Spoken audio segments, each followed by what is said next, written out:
ഈശോയുടെ കൂട്ടായ്മയിലെ സ്നേഹം നിറഞ്ഞ എല്ലാ സഹോദരങ്ങൾക്കും പുതിയൊരു പ്രഭാതത്തിൻ്റെ എല്ലാവിധ ആശംസകളും നേരുന്നു. അതിരാവിലെ തന്നെ ദൈവത്തോട് ചേർന്ന് നിന്ന് പിതാവായ ദൈവത്തിൻ്റെ ആഗ്രഹമനുസരിച്ച് ദൈവവചനം കണ്ടുകൊണ്ടും വായിച്ചുകൊണ്ടും കേട്ടുകൊണ്ടും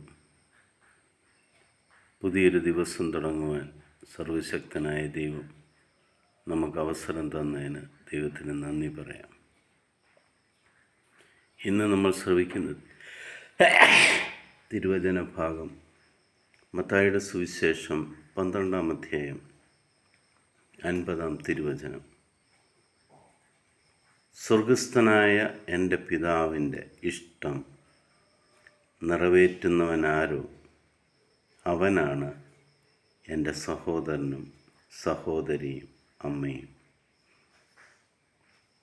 നമ്മൾ സ്വയം ചോദിക്കേണ്ട ഒരു ചോദ്യമാണ്, ഞാൻ ദൈവത്തിൻ്റെ ഈശോയുടെ സഹോദരനാണോ സഹോദരിയാണോ അമ്മയാണോ എന്ന്.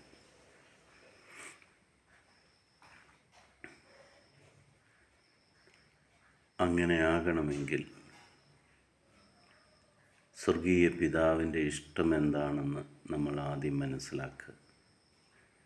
അതിനുള്ള ദൈവകൃപ ഇന്ന് നിങ്ങൾക്ക് ലഭിക്കട്ടെ എന്ന് പ്രാർത്ഥിക്കുന്നു.